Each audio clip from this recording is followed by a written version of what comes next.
Hello everyone, एक और नई क्लास में आप सभी का स्वागत है। आज अपन बात करेंगे गाइस इंडियन पॉलिटी के बारे में। इंडियन पॉलिटी के बारे में चर्चा करने वाले हैं। सबसे पहले अपन बात करें तो इंडियन पॉलिटी में आपको कौन कौन से टॉपिक दे रखे हैं और कौन कौन सी ईयर के अंदर से आपको कौन कौन से टॉपिक से सवाल पूछे गए हैं, उनके बारे में पहला थोड़ा एक बार विश्लेषण देख लेते हैं। ठीक है, तो आपके जब सिलेबस की बात होती है तो सबसे पहले बात आती है किसके बारे में? संविधान सभा दे रखी है आपको। ठीक है, कौन दे रखा है? संविधान सभा। संविधान सभा। दूसरा बात करते हैं तो भारतीय संविधान की विशेषताएं दे रखी हैं। भारतीय संविधान की विशेषता। सिलेबस तो आपको याद होना चाहिए सारा का सारा विशेषताएं। तीसरा बात करते हैं तो आपको जितने भी संवैधानिक संशोधन हुए हैं वो दे रखे हैं, तो यहाँ पर लिखो संवैधानिक संशोधन। ठीक है गाइस, संवैधानिक संशोधन के बाद में चौथा दे रखा है आपको उद्देशिका दे रखा है। क्या दे रखा है? उद्देशिका। उद्देशिका के बाद में बात करें तो पांचवा जो टॉपिक है मूल अधिकार का टॉपिक दे रखा है। कौन सा दे रखा है गाइस? मूल अधिकार का। मूल अधिकार। छठा बात करें तो जो राज्य के नीति निर्देशक तत्व हैं वो दे रखे हैं। राज्य नीति निर्देशक तत्व है। नीति निर्देशक तत्व। ठीक है। सातवां बात करें तो मूल कर्तव्य का टॉपिक दे रखा है। क्या दे रखा है? मूल कर्तव्य। आठवां बात करें गाइस तो आपको दे रखा है राष्ट्रपति। कौन सा दे रखा है? राष्ट्रपति का। नौवां बात करें तो राष्ट्रपति के बाद में प्रधानमंत्री दे रखा है। ठीक है। 10वां बात करते हैं तो आपको संसद दे रखी है। संसद के बाद में दे रखा है 11वां उच्च न्यायालय या फिर उच्चतम न्यायालय, ये दे रखा है। साथ में इसका दे रखा है न्यायिक पुनर्लावकन दे रखा है। 12वां बात करें जितने भी आयोग आ जाते हैं, जैसे भारतीय निर्वाचन आयोग आ गया, नियंत्रक महालेखा परीक्षक आ गया, नीति आयोग आ गया, लोकपाल आ गया और साथ में सूचना आयोग आ गया, मानवाधिकार आयोग आ गया, वो आयोगों वाला टॉपिक दे रखा है। तो यहाँ पर लिखना है आपको आयोग। आयोग के बाद में बात करें तो आपको दे रखा है संघवाद। क्या दे रखा है? संघवाद दे रखा है। बाद में दे रखा है भारत में लोकतांत्रिक राजनीति दे रखी है। भारत में लोकतांत्रिक राजनीति दे रखी है। ठीक है गाइज, 14 हो गए। 15वां एक टॉपिक बात करें तो जो गठबंधन सरकारें हैं वो दे रखी हैं। क्या दे रखी हैं? गठबंधन सरकारें दे रखी हैं। 16वां बात करें तो राष्ट्रीय एकीकरण दे रखा है। राष्ट्रीय एकीकरण ये आपके सिलेबस में दे रखा है इंडियन पॉलिटी के अंदर। अब देखते हैं अपन कि आपको कौन कौन से सवाल में कब कब क्या क्या पूछा गया, उन्हीं के बारे में अपन चर्चा करते हैं।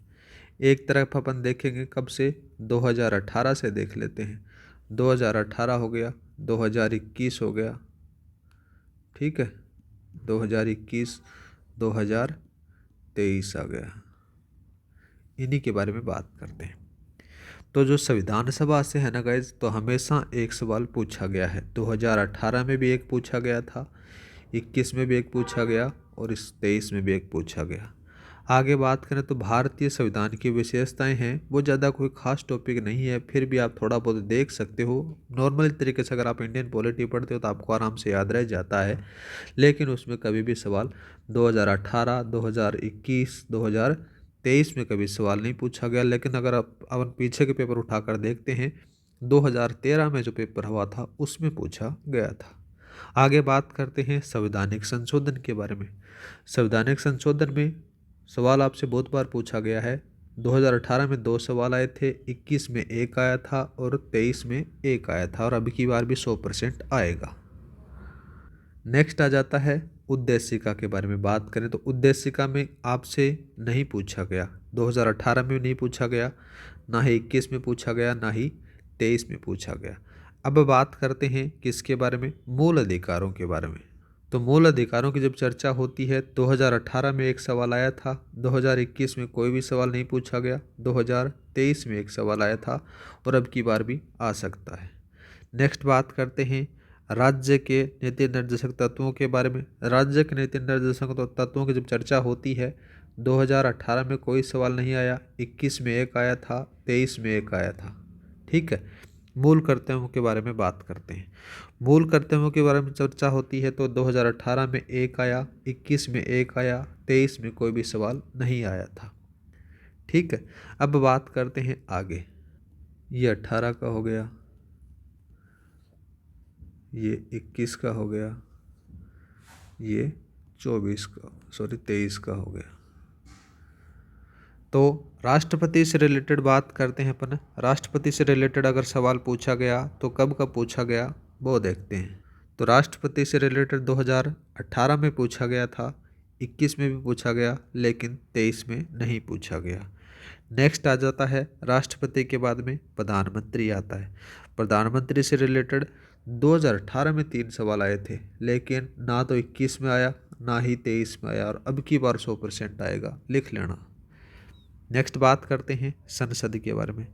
जब संसद की चर्चा होती है तो संसद में आपको बहुत कम सवाल पूछे गए हैं। ठीक है, बहुत कम ही, मतलब क्या, नए के बराबर सवाल पूछे गए हैं, नहीं आया इसमें। ना 18 में आया, ना ही 21 में आया, ना ही 23 में आया। अगर अपन और PYQ उठाकर देखते हैं पुराने पेपर 2018 का, 13 का हो गया, 16 का हो गया, उसमें भी कभी सवाल नहीं आया था। ठीक है, इसमें गाइस थोड़ा सा चेंज कर लेना, मैंने लिख दिया उल्टा यहाँ पर।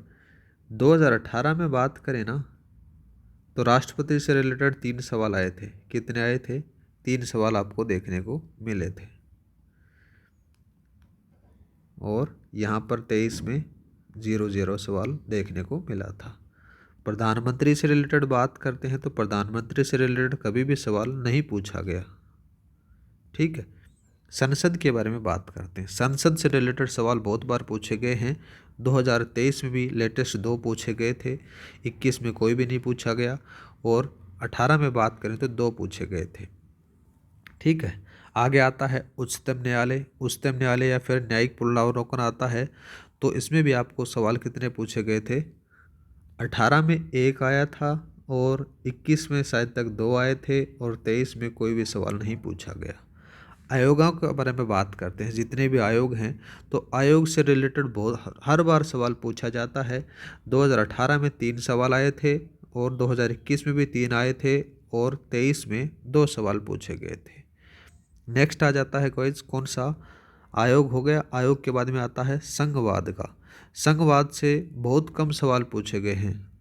लास्ट से लास्ट बात करें तो 2013 में पूछा गया था, उससे पहले कभी सवाल नहीं पूछा गया उसके बाद में। ठीक है, बाद में बात करते हैं भारत में लोकतांत्रिक राजनीति के बारे में। तो 2023 में लेटेस्ट पूछा गया है इससे रिलेटेड। ठीक है, और कभी सवाल इससे नहीं पूछे गए। गठबंधन सरकारों के बारे में बात करें तो गठबंधन सरकारों से रिलेटेड आपसे कभी भी सवाल नहीं पूछा गया है, ये PYQ का डाटा कहता है। राष्ट्रीय एकीकरण से रिलेटेड बात करें तो 2016 में एक सवाल आया था, उसके बाद में कोई सवाल आपको देखने को नहीं मिला। ठीक है, तो अपने पास में 2018, 21 और 23 का आंकड़ा उठाकर अपने देख रहे हैं। तो ये आपका विश्लेषण है कि किस प्रकार से सवाल पूछे गए हैं, कौन कौन से टॉपिक आपके लिए इम्पोर्टेंट हैं। ठीक है गाइज, तो इन सारा डाटा देखने के बाद में कंक्लूजन निकलता है कि जो आपका एवरेज रहता है ना, वो एवरेज 9 से 10 सवाल का रहता है। कितना रहता है? 9 से 10 सवाल आपको देखने को मिलेंगे इंडियन पॉलिटी के अंदर से, बोले तो भारतीय राज्य व्यवस्था के अंदर से।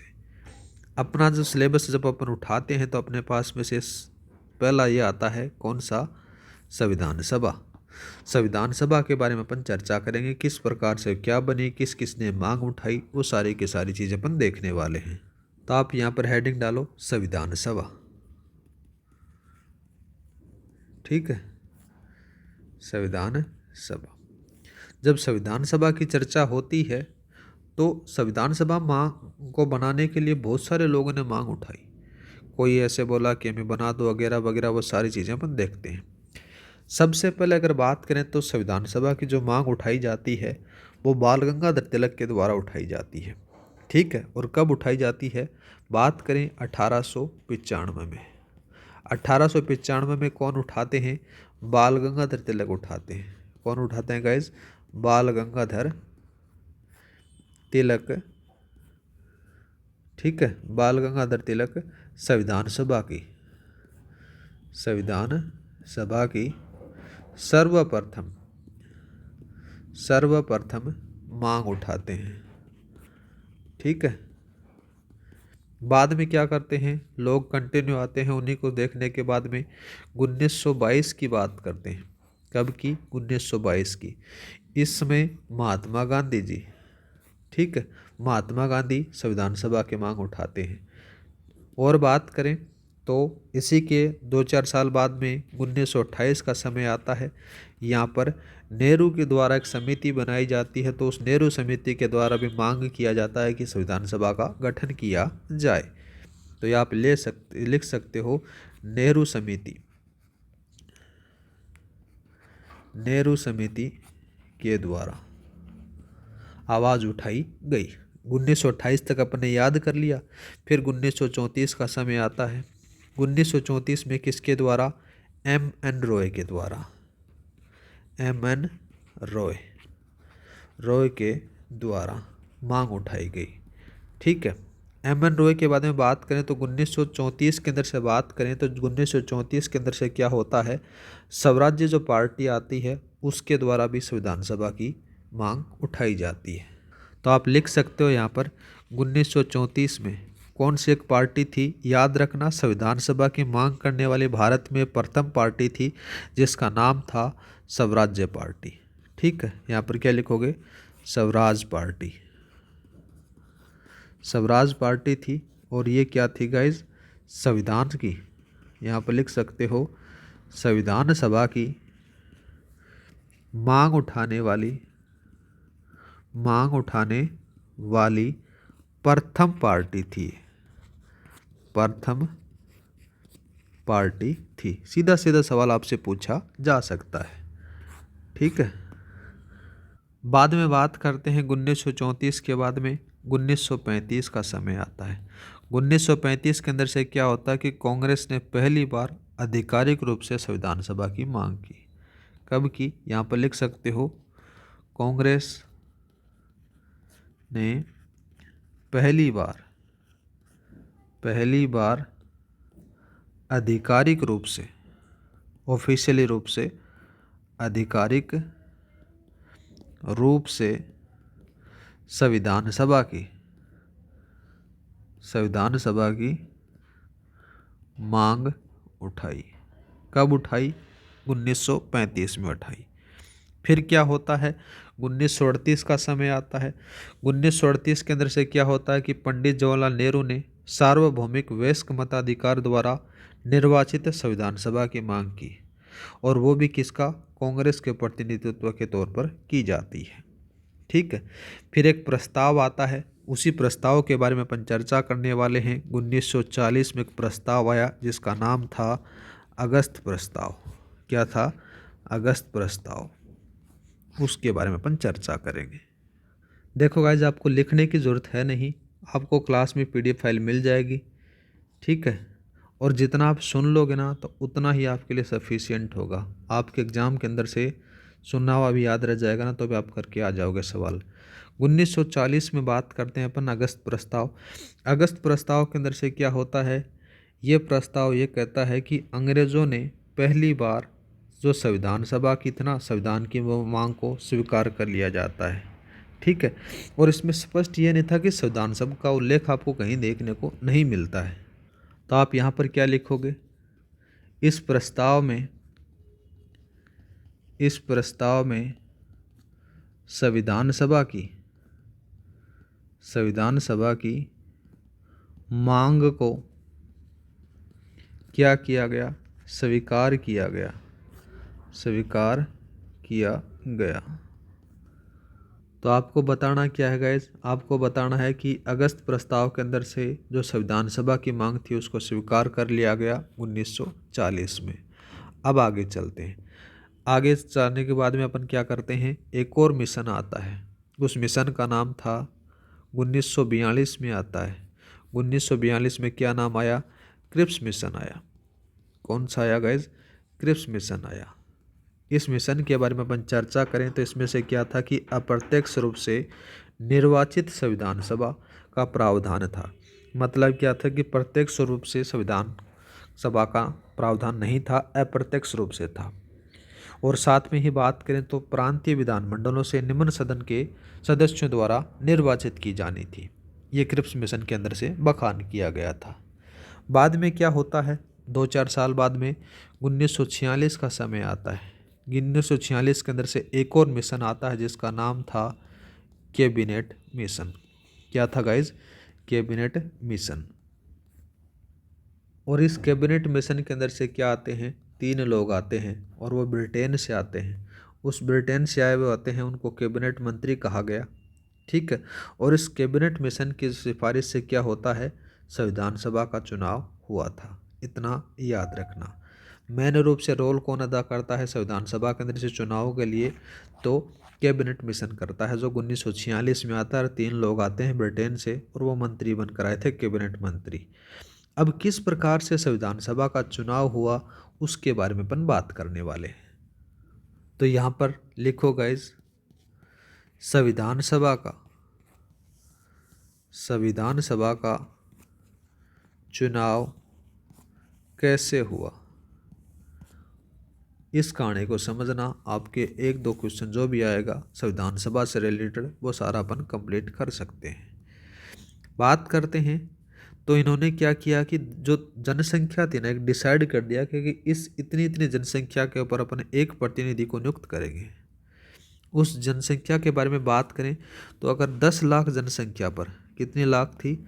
10 लाख पर, 10 लाख जनसंख्या पर, 10 लाख जनसंख्या पर एक क्या कर दिया गया? प्रतिनिधि नियुक्त कर दिया गया। प्रतिनिधि नियुक्त किया गया। ठीक है। वैसे ही अगर कुल संख्या बात करें तो आपको कुल सदस्य ये लिख सकते हो आप, कुल सदस्य। कुल सदस्यों का जब आंकड़ा आता है तो 389 आता है। आंकड़ा याद रखना, 389 आता है। 389 को भी 2 भागों में बांट दिया गया। एक तरफ से तो क्या होते हैं? रियासतों की तरफ से आते हैं जिनको मनोनीत किया गया, और एक तरफ से ब्रिटिश भारत से आते हैं जिसके अंदर से 296 रियासतें थी। उसमें जो निर्वाचित सदस्यों की जो संख्या थी वो क्या थी? प्रांतों से चुनकर आए थे, वो कितनी थी? 292 थी। और बात करते हैं उन सारी चीज़ों के बारे में, तो इन्हीं दोनों चीज़ों के बारे में बात करते हैं। देखो 389 है ना, इस 389 को 2 भागों में बांट दिया गया। एक तरफ से बांट दिया गया 296 और एक तरफ से बांट दिया गया 93। ठीक है। ये 93 क्या से थे? ये रियासतों से थे। कहाँ से थे? रियासतों से थे और इनको मनोनीत किया गया था। ठीक है, निर्वाचित नहीं किया गया। इनकी संख्या जरूर याद रखना। जो 296 से थे ये ब्रिटिश भारत से थे। कहाँ से थे गाइज? ब्रिटिश भारत से।